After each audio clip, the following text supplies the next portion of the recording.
예, 여러분 반갑습니다. 목사님 말씀하신 것처럼 4년 만이더라고요. 제가 마지막으로 시애틀 드림교회에 방문을 했던 게 2014년 10월이었고요. 그 4년 만에 이곳에 오게 되었습니다. 저는 한국에서 잘 지냈고요. 즐겁게 지냈습니다. 문산 드림교회도 잘 지내고 있습니다. 최근에 저희 교회가 이전을 했어요. 교회 예배당을 상가 건물에서 2층에서 예배를 드리다가 최근에 다른 곳으로 이전을 해서 한참 이삿짐 나르다가 지금 일로 오게 되었습니다. 감사하게도 저희 문산 드림교회에 큰 변화가 있을 때마다 항상 이 시애틀 드림교회를 찾아와서 보고 드리게 되더라고요. 저희가 처음으로 아파트 거실에서 가정집에서 예배를 드릴 때에도 와서 그게 2013년 겨울 크리스마스 때 와서 여러분들께 보고를 드렸었고요. 그리고 우리가 이제 상가에서 예배처를 마련해서 창립 예배를 드리던 게 2014년 가을이었고요. 그리고 이번에 교회당을 이전하게 되면서 또 우연찮게 기회가 되어서 여러분들 만나서 또 여러분들께 보고 드리게 되어서 너무나 감사하게 됩니다. 한국도 별일 없었습니다. 여러분 뭐 한국 소식 잘 들으시죠? 여러분 다 아시다시피 2016년도에 커다란 일이 있었죠. 나라에 위태로운 좀 일들이 있었고 그래서 국민들이 촛불 들고 광화문 추운 광장에 서서 목소리를 높였고 그 결과 2017년에 대한민국 정부가 바뀌게 되는 그런 역사들이 있었습니다. 그 이후로 대한민국 사회에 많은 것들이 변화되어 가고 있습니다. 잘 아시다시피 남과 북이 서로 화해하고 얼어붙었던 관계들이 녹아내리기 시작했고 또 많은 적폐들을 청산한다고 하여서 많은 개혁과 많은 변화들을 일으켜가고 있습니다. 제가 여기로 오면서 들린 최신 뉴스 중에는 꽤 오랫동안 고통받았던 12년 동안을 그 KTX 철도에서 그 여성 승무원들 고용 문제로 굉장히 힘들었잖아요. 그분들이 직장을 잃고 길거리로 내몰려서 12년 동안을 그 굉장히 투쟁하고 어려웠던 그분들이 최근에 며칠 전에 그분들이 다시 이제 KTX 그 철도 회사에 정규직으로 그 입사 처리되기로 협의됐다고 결과 나와서 얼마나 기쁜지 모르겠습니다. 문산 드림교회 소식도 이렇고요.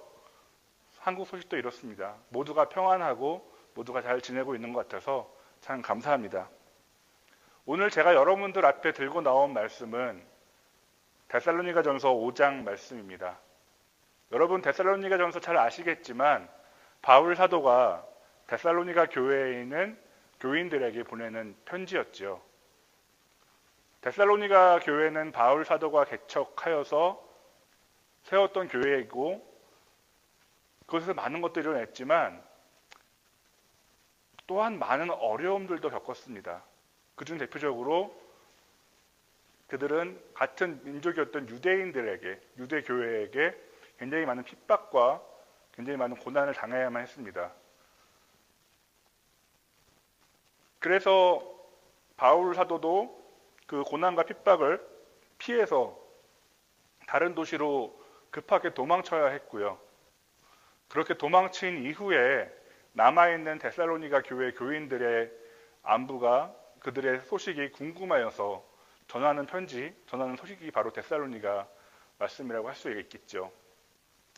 그 중에서 데살로니가 5장 말씀은 그 교인들에게 전하는 일종의 위로의 이야기입니다. 5장에서 다루고 있는 내용들이 뭐가 있죠? 첫째, 때와 시기는 아무도 모른다. 무슨 때요? 주 예수 그리스도께서 이 땅에 재림하셔서 이 땅의 마지막이 올 그때를 아무도 모른다. 둘째, 그러므로 여러분은 깨어 있어서 밤이 아닌 낮에 속한 사람이 되어라. 셋째, 그리고 서로가 권면하여서 덕을 세워라. 넷째, 기쁨과 기도와 감사. 항상 기뻐하라, 쉬지 말고 기도하라, 범사에 감사하라. 라는 말씀, 여러분 잘 유명한 말씀이죠. 그리고 마지막에 평강의 하나님이 여러분을 온전하게 하실 것을 기대하라. 라는 말씀을 담고 있습니다. 로마의 지배를 받고 있었고 유대 교회의 핍박을 받고 있었던, 그래서 수없이 많이 고통받고 수없이 많이 죽어가던 이들에게 전해지는 위로의 말씀이 바로 오늘 우리가 읽은 함께하는 데살로니가 5장 말씀입니다. 그날이 언제인지는 아무도 모르지만 도적같이 아무도 모를 그때에 갑자기 그날이 찾아올 것이고, 그날엔 우리 주 예수 그리스도가 다시 오셔서 우리를 온전히 거룩하게 하실 것인데, 그날까지 우리 스스로를 흠없이 온전하게 보존하라는 말씀이지요. 자, 그렇다면 도대체 이 데살로니가 교인들에게 어느 날 도적같이 찾아올 그날은 과연 무슨 날인 걸까요? 여러분 뭐 잘 아시다시피 우리가 늘 많은 종말론과 세상의 멸망에 대한 예언들과 그런 이야기들을 듣고 살잖아요. 과연 이들에게 약속된 도적같이 임하게 될 그날은 과연 어떤 날일까요? 천국? 평화로운 세상? 로마로부터 혹은 유대교회로부터 그들을 핍박하고 그들에게 고통을 주는 그 많은 폭력으로부터 해방되는 세상일까요? 저는 천국의 진정한 의미는 평화라고 생각을 합니다. 여러분, 평화가 무엇입니까? 여러분이 생각하시는 평화란 과연 어떤 것일까요? 평화. 다툼이 없는 것? 떨어져 있는 서로가 자주 왕래하고 자주 만나고 함께 하는 것? 제가 지난주에 같은 말씀을 가지고 문산드림교회에서 이 말씀을 나누었는데, 그 문산드림교회 교인들에게 제가 우리 식구들에게 여쭤보았어요. 여러분이 생각하시는 평화는 과연 무엇입니까? 그랬더니 저희 교회의 가족 중에 중학생 소년이 가장 걸작인 답을 해주더라고요. 그 친구 대답은 이거예요. 아무도 배를 곪지 않는 것. 아무도 배고프지 않고 넉넉한 것. 그 친구에게 평화는 그것이라고 하더라고요. 아무도 배를 곪지 않고 넉넉한 것. 싸우지 않는 것이 아니라 다투고 이별하고 그러지 않는 것이 아니라, 그런 것만이 아니라 함께 하여도 하나 되어도 배고프고 힘들면 그게 무슨 평화겠어요. 그 친구에게는 배고프지 않고 넉넉한 것이 평화라고 하더라고요. 그 어떤 모습의 평화든 사람들이 기다리는 평화는 지금 우리가 겪어내고 있는 고통, 우리가 맞이하고 있는 어려움, 난관, 이런 것들로부터 벗어난 그 무엇이 아닐까요? 구약 성경 레위기에서는 이 평화의 모습을 이렇게 묘사를 합니다. 이집트에서 노예 생활을 하다가 탈출하여서 수십 년 길을 걸어가는데 여전히 광야에서 모래바람을 맞아가며 끝없이 방황하는 그 이스라엘 사람들에게 레위기 말씀이 전해주는 위로의 말은 이렇습니다. 제가 여러분들께 한번 들려드리도록 하겠습니다. 레위기 26장 3절에서 10절 말씀인데요. 내가 너희에게 철 따라 비를 주리니 땅은 그 산물을 내고 밭의 나무는 열매를 맺으리라. 너희의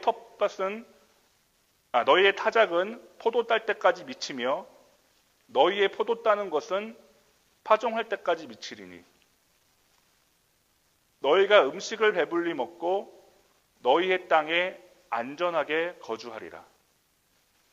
내가 그 땅에 평화를 줄 것인즉 너희가 누울 때 너희를 두렵게 할 자가 없을 것이며 내가 사나운 짐승을 그 땅에서 제할 것이며 칼이 너희의 땅에 두를 행하지 아니할 것이며 너희가 원수들을 쫓으리니 그들이 너희 앞에서 칼에 엎드러질 것이라. 어떻습니까? 여러분이 생각하시는 평화의 모습과 가깝습니까? 역시 후대에 남한국과 북한국 이스라엘과 남한국 유다로 나뉘어서 살아가던 이스라엘 사람들에게 수없이 많은 외세의 침략, 아수르와 바빌론의 침략, 그리고 또한 그들을 다스리던 왕들의 실정과, 즉 왕들의 부패와 잘못으로 인해서 고통받던 이스라엘 사람들에게 선지자들을 통해서 준 평화의 약속도 이와 비슷합니다. 이사야서 말씀 제가 한번 읽어드릴게요. 이사야서 2장 4절 말씀입니다. 그가 열방 사이에 판단하시며 많은 백성을 판결하시리니 무리가 그들의 칼을 쳐서 보습을 만들고 그들의 창을 쳐서 낫을 만들 것이며 이 나라와 저 나라가 다시는 칼을 들고 서로 치지 아니하며 다시는 전쟁을 연습하지 아니하리라. 야곱 족속아 오라 우리가 여호와의 빛에 행하자. 미가서 4장 말씀은 이렇습니다. 끝날에 이르러는 여호와의 전의 산이 산들의 꼭대기에 굳게 서며 작은 산들을 위해 뛰어나고 민족들이 그리로 몰려갈 것이라. 곧 많은 이방 사람들이 가며 이르기를 오라 우리가 여호와의 산에 올라가서 야곱의 하나님의 전에 이르자. 그가 그의 도를 가지고 우리에게 가르치실 것이니라. 우리가 그의 길로 행하리라 하리니 이는 율법이 시온에서부터 나올 것이요 여호와의 말씀이 예루살렘에서부터 나올 것임이라.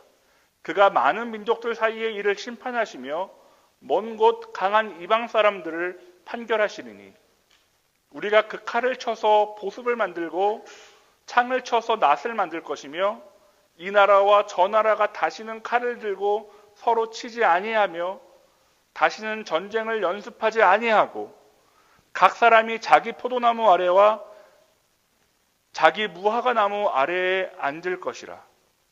그들을 두렵게 할 자가 없으리니 이는 만군의 여호와의 입이 이같이 말씀하셨습니다. 만민이 각각 자기의 신이 이름을 의지하여 행하되 오직 우리는 우리 하나님 여호와의 이름을 의지하여 영원히 행하리로다. 머무를 곳이 없어서 광야를 떠돌던 이스라엘 사람들에게는 그들이 편히 누울 곳을 그리고 그들을 괴롭히는 적들이 물러갈 것을 약속하셨고요. 외세의 침략 가운데 고통받던 이스라엘 사람들에게는 나라와 나라가 서로 싸워 다투지 아니하고 칼을 쳐서 보습을 만들고, 보습이 뭔지 아시죠? 옛날 말이긴 하지만 그 논에서 쟁기질할 때 그 땅을 갈아엎는 그걸 보습이라고 한다고 하더라고요. 칼을, 창을, 무기를 쳐서 농기구를 만드는 평화로운 세상. 그래서 더 이상 약탈당하고 전쟁에 피해보는 것이 아니라 그저 평화롭게 논밭을 갈면서 농사를 지으면서 먹고 살 수 있는 세상. 우리 주님이 우리들에게 약속하시는 평화의 모습은 바로 그런 것입니다. 압제와 고통에 시달리던 데살로니가 사람들에게, 뒤로는 이집트의 군병이, 앞에는 황량한 광야가 놓여있던 이스라엘 사람들에게, 아수르 같은 외세의 침략에 그리고 무능하고 부패한 왕의 폭거에 시달렸던 이스라엘 사람들에게 이런 평화의 약속은 그야말로 달콤한 위로였고 그들의 삶에 유일하게 붙들고 갈 수 있는 희망 같은 끈이었을 것입니다. 오늘날 우리들은 어떻습니까? 오늘날 여러분들은 어떻습니까? 촛불을 들고 나라를 바꾸었지만, 정부를 바꾸었지만 여전히 청산되지 못한 수많은 적폐가 있고 여전히 나라는 변화되지 않은 것만 같습니다. 최저임금 10,000원은커녕 7,000원도 안 되는 돈을 받고 겨우겨우 연명하며 살아가는 사람들에게, 그리고 여러분처럼 낯선 땅에서 이민자로 살아가는, 소외받고 살아가는 여러분들 같은 사람들에게, 여러분, 평화의 날은, 그날은, 평화는 어떻게 다가오십니까?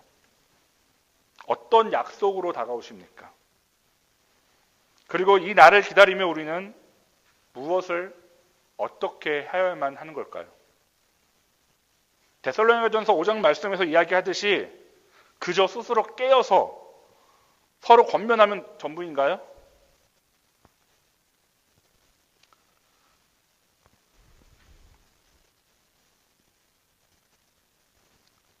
그냥 아무것도 안 하고 항상 기뻐하고 쉬지 말고 기도하고 범사에 감사하면 전부인가요? 그러면 언젠가 임하게 될 그날 우리는 그 마지막 때를 기다리면 되는 건가요? 마치 저희 윤회를 믿는 인도나 이런 데 가면은 현실의 고통은 과거의 전생에 엇보이고 현실의 고통이 끝나는 것은 내가 죽어서 다음 생으로 윤회하면 되니까 현생에서는 아무것도 안 하고 그냥 무기력하게 보내는 사람들이 있다는 얘기를 들었었는데 우리도 그래야 하는 건가요? 그저 우리는 언젠가 분명히 도적 같은 그날이 임할 거니까 우리는 그저 묵묵히 이 고통을 견뎌내면 되는 건가요? 철학자, 죄송합니다. 제가 여러분들 중에 어린이들도 있고 좀 그렇게 한데 약간 어려운 잘난 그래서 좀 어려운 말 좀 하겠습니다. 좀 양해해 주십시오. 한나 아렌트라는 학자가 있습니다. 그녀는 루돌프 아이히만이라는 사람이 이스라엘에서 재판을 받는 모습을 지켜보았습니다. 이 루돌프 아이히만은 독일의 군인이었고 관료였습니다. 독일이 유대인들을 학살했던 홀로코스트를 주도했던 사람 중에 하나였고요. 2차 대전이 끝나고 나서도 잡히지 아니하고 무사히 빠져나왔던 사람이었는데 끝끝내 이스라엘 정보기관에 의해서 붙잡혀서 예루살렘으로 압송되어서 그의 죄과에 대한 재판을 받는 과정을 전부 목격하였습니다. 그런데 이 한나 아렌트가 이 재판을 가만히 보니까 놀라운 사실을 하나 발견했습니다. 이 아돌프 아이히만이라는 사람이 수많은 유대인들을 학살하고 죽였던 이 악마 같은 사람이 알고 봤더니 굉장히 평범하고 굉장히 상식적인 보통 사람이었다는 겁니다. 신실한 신앙인이었고 좋은 아빠였고 우리가 그냥 이웃에서 만나는 평범한 아저씨 같은 사람이었습니다. 그는 그저 군인이었고 공무원이었고 그래서 상관이 정부가 그에게 내리는 명령에 그저 복종하고 따랐을 뿐입니다. 그것이 얼마나 악한 일인지 나쁜 일인지는 생각하지 않았고 그저 그에게 주어진 임무라서 최선을 다해 따랐을 뿐인 것입니다. 놀라운 이야기입니다. 우리가 생각하는 악한 것은 그리고 악마는 어떤 모습입니까? 저는 어릴 때 악마 그러면 무조건 머리에 뿔이 나고 뭔가 시뻘건 모습을 가진 괴물의 모습일 것만 같았는데 알고 봤더니 악마는 굉장히 평범한 모습으로 우리의 곁에 가까이에 있는 겁니다. 그래서 한나 아렌트는 이것을 두고 악의 평범성이라는 말을 썼습니다. 악의 평범성. 이렇게 평범해 보이는 악.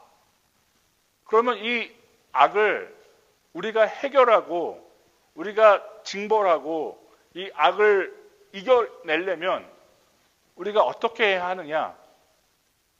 루돌프 아이히만이라는 한 사람, 한 일개인, 한 그 공무원 한 사람을 처벌하는 것만으로 이 평범한 악의 문제가 해결되느냐? 여기서 한나 아렌트는 이렇게 얘기합니다. 악을 해결하려면 한 개인을 처벌하기보다는 그 개인이 속해 있는 사회를 변화시켜야 한다. 즉, 악의 상대는 개인의 윤리적인 회개, 개인의 윤리적인 어떤 선택이 아니라 한 사회, 한 국가의 시스템과 권력으로 이루어져야 한다는 것입니다.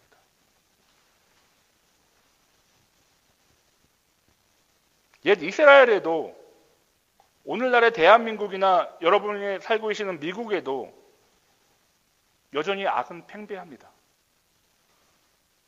지극히 평범하고 번듯한 모습으로 우리가 인식하든 인식하지 않든 간에 우리 곁에 머물러 있는 이 악, 그리고 적폐, 이것을 상대하기 위해선 그저 우리 개인 한 사람의 의식을 바꾸고 생각을 바꾸고 신앙의 순수성을 지켜가는 것, 그것으로 되는 것이 아니라 우리가 속해 있는 국가와 사회를 변화시켜서 그 힘으로 악을, 적폐를 물리쳐야만 하는 것입니다. 그렇기에 2016년에 대한민국 국민들은 촛불을 들고 거리로 나섰고요. 국가 권력을 바꾸었고요. 결국 그 힘으로 오랫동안 꽁꽁 얼어있던 남북한의 관계가 봄눈 녹듯이 녹아들었고요. 하지만 여전히 많은 부분은 바뀌지 않았고 여전히 많은 부분은 청산되어야 할 것들이 넘쳐나지요. 이런 것들을 몰아내기 위한 가장 적극적인 방법은 다름 아닌 이 사회를, 국가를 변화시키기 위해서 적극적으로 여러분들이 참여하는 것뿐이라고 생각을 합니다. 자, 여기서 제가 여러분들께 드리는 설교의 주제가 하나 나옵니다. 자, 이 땅의 악을, 적폐를 몰아내기 위해 우리들은 이 사회 문제에 이 땅의 시스템과 제도를 바꾸기 위해서 적극적으로 참여하자. 자, 여기까지 이 설교가 끝이 나면은 어쩌면 이 설교는 그냥 여러분들 선거 때 투표 열심히 하시고요. 정치 참여하시고요. 시민사회운동에 열심히 참여하셔서 이 나라를, 이 땅을 변화시켜 갑시다라고 하는 정치 선동으로 끝날지도 모르겠습니다. 하지만 우리들은 크리스천이죠. 주를 믿는 우리들은 그렇다면 어떻게 하여야만 이 나라를, 이 국가의 시스템을 바꿀 수 있고 이 땅에 하나님의 평화가 온전히 임하게 할 수 있는 것일까요? 사실 국가 권력이, 사회 시스템이 악을, 적폐를 제대로 몰아낸 적은 과연 있었을까요? 우리 역사 속에서? 어느 권력이, 어느 사회가 제대로 이 일을 해냈었습니까? 그러지 못했기 때문에 우리는 여전히 고통받고 있는 거죠.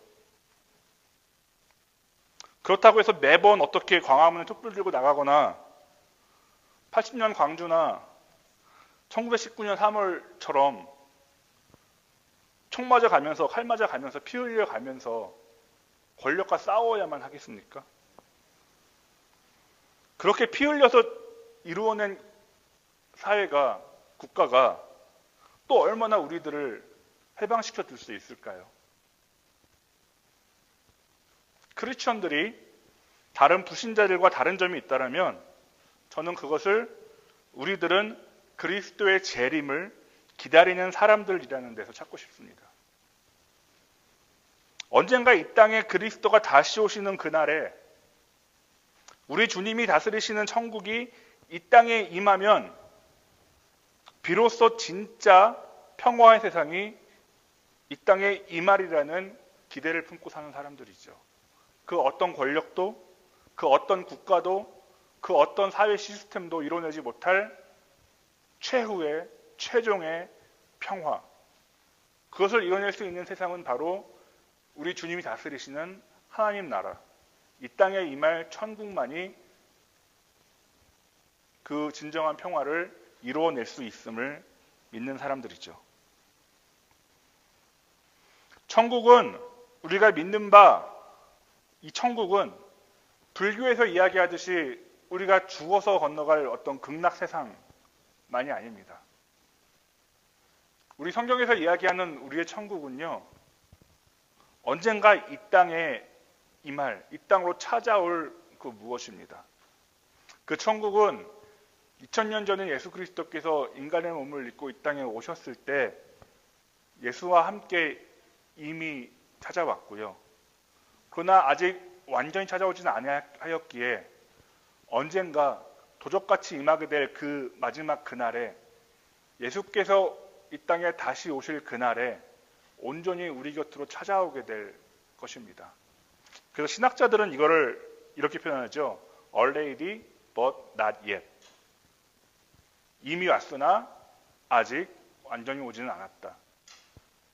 우리가 오해하지는 천국은 우리가 죽어서 가는 어떤 극락으로 여러분 쉽게 오해할지 모르겠는데 그것이 아니라 반대로 천국은 꾸준히 우리의 곁으로 찾아오고 있는 겁니다. 그렇다면 우리들은 이 천국을 기다리는 우리들은 어떻게 이 천국을 바라보고 기다려야 하는 걸까요? 요즘 한참 유행하는 판타지 소설이나 영화들 많죠. 판타지 문학. 여러분 판타지가 어떻게 이루어집니까? 대부분의 판타지는요. 현실에서 무언가 불만족스러운 것이 있기 때문에 시작합니다. 현실에서 이루어내지 못하는 무엇, 현실에서 불가능한 그 무엇에 대한 극복, 해결, 그것을 어떤 로망으로 담아내는 것, 그것이 판타지지요. 그런데 여러분, 이 판타지가 정말로 우리 현실의 불만족을 해결해 줍니까? 전혀 아닙니다. 이 판타지는 어쩌면 우리가 오해하고 있는 천국에 대한 관념과 비슷한지도 모르겠습니다. 언젠가 임하게 될 천국이 오면 마지막 그날이 오면 판타지처럼 해리포터처럼 노처럼 우리의 어려움이 다 해결되고 하하하고 행복한 세상이 올 거야. 그러나 사실 여러분 성경이 바라보고 있는 관점은요. 한 번도 죽음 너머를 바라본 적이 없습니다. 성경은요. 성경이 이야기하는 바는 항상 죽음 이전에 있습니다. 우리의 현실, 우리가 사는 이 세상을 바라보고 집중합니다. 우리가 죽어서 갈 세상이 아니라 우리가 살아갈 이 땅, 이 세상, 이 사회에 더 많은 관심을 집중합니다. 이 세상을 바꾸는 것만이, 이 세상을 변화시키는 것만이 더 천국에 가까운 것이지 그저 막연히 마지막 올 그날을 기다리며 아무것도 하지 않고 기다리기만 하고 있는 것은 해결이 아니죠. 천국을 소망하는 도적같이 임할 그날을 기다리는 크리스천의 삶이란 결국 그저 막연히 손을 놓고 죽은 뒤에 오는 천국만을 기다리는 그런 무기력한 모습이 아닙니다. 예수 그리스도께서 이 땅에 인간의 몸을 입고 오셨을 때 예수 그리스도께서 그리고 이 땅에 인간의 삶으로 걸음으로 그 평화의 모습을 보여주셨을 때 이미 우리는 천국의 일면을 목격했습니다. 그리고 이제 우리는 예수가 다시 오실 그날을 기다리는 자로서 이 땅에 천국이 임할 그날, 평화가 임할 그날을 기다리는 자로서 우리들은 어떻게 살아가야 할까요? 우리 CRC 개혁교회에 큰 영향을 미친 네덜란드 신학자 중에 아브라함 카이퍼라는 사람이 있습니다. 이 사람은 네덜란드 정치가이기도 하고 총리까지 지냈던 사람인데 이 사람은 이렇게 이야기합니다. 우리 삶의 모든 영역에 하나님의 주권을 넓혀가야 한다. 무슨 이야기인지 아시겠습니까? 우리 한 사람 한 사람은 언젠가 다가올 천국에 척후병으로, 천병으로 와 있는 사람들입니다. 우리는 이 땅에 살면서 언젠가 끝끝내 이 땅을 찾아올 우리의 본진, 천국을 기다리는 사람으로서 그 천국이 이 땅에 찾아오는 데에 조금이나마 보탬이 되고 도움이 되는 역할을 하는 사람들입니다. 그 방법이 무엇이냐면 아브라함 카이퍼가 이야기하였듯이 우리 삶의 모든 영역에 하나님의 다스리심을 넓혀가는 것. 그것은 우리 가정의 주인이 하나님이 되시는 것이고요. 우리가 살고 있는 동네의 주인이 하나님이 되시는 것이고, 우리가 살고 있는 사회, 우리가 살고 있는 국가의 주인이 역시 하나님이 되시는 것입니다. 오해하지 마십시오. 이 땅에 교회가 많아지고 기독교가 융성하여지고 기독교가 권력을 잡아서 기독교가 국교가 되어서 기독교 국가가 되는 것이 하나님 나라 되는 것이 아닙니다. 이 땅의 정치에, 이 땅의 사회에, 이 땅의 경제에, 이 땅의 문화에 하나님의 공의가 바로 서는 것, 하나님의 사랑과 은혜가 바로 서는 그것이지 이 땅에 교회가 배부르고 이 땅에 교회가 세를 넓혀가는 것이 아닙니다. 우리는 흔히 구원에 대해서 오해를 합니다. 우리 한 사람 한 사람이 주 예수 그리스도를 믿어서 구원을 받는다고요. 맞습니다. 옳습니다. 우리가 주 예수 그리스도의 십자가 보혈로 인하여서 우리의 죄를 씻음받고 구원을 받습니다. 그런데 여러분, 구원은 그것만으로 이루어지는 것이 아닙니다. 그것이 끝이 아닙니다. 여러분, 진정한 구원은요, 우리 한 사람 한 사람 개인의 구원과 함께 이 사회의 구원 역시도 함께 하여야 합니다. 우리가 살아가는 세상, 우리가 살아가는 공동체, 우리의 이웃들,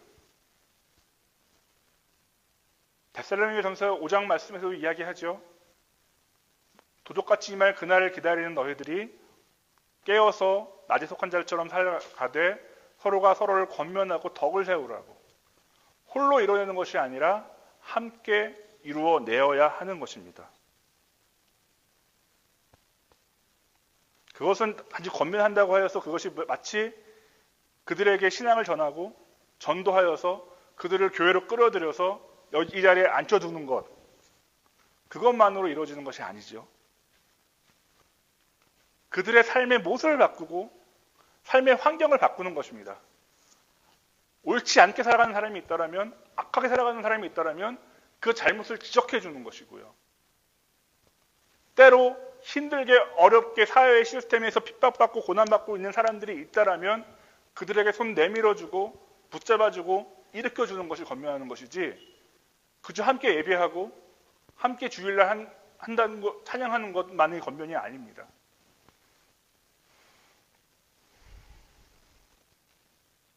우리가 할 일이란 항상 기뻐하고 쉬지 말고 기도하고 범사에 감사하는 것, 그래서 스스로를, 우리 한 사람 한 사람을 주 예수께서 다시 오실 그날에 평강의 하나님이 온전하게 하실 그것을 기다리며 우리를 보존하는 것, 맞습니다. 옳고요. 그것과 함께 우리가 살고 있는 사회, 우리가 살고 있는 공동체, 우리 이웃들을 함께 보존하는 것도 필요한 것입니다. 그러면 언젠가 하나님이 도적같이 임하실 그날, 이 땅에 온전한 평화가, 하나님이 온전케 하시는 평화가 부지불식간에 우리 곁으로 찾아올 것입니다. 예수를 따르는 사람, 예수가 오심을 기다리는 크리스천은 달리 말해서 이 평화의 날, 언젠가 하나님이 온전히 선물해 주실 평화를 기다리며 준비하는 사람이라는 뜻이라고 저는 이해합니다. 우리 한 사람 한 사람은 크리스천입니다. 그저 예수 그리스도를 믿고 일요일날 교회에 나와서 찬송하고 찬양하고 예배 드린다고 크리스천이 아니라 우리 마음 가운데 언젠가 올 그날의 예수의 재림에 대한 소망을 품고 그날을 기다리며 우리 삶의 모든 영역 가운데 하나님의 다스리심을 넓혀가는 사람들, 즉 평화를 준비하는 사람들, 평화를 기다리는 사람들이 바로 여러분이라고 저는 생각합니다.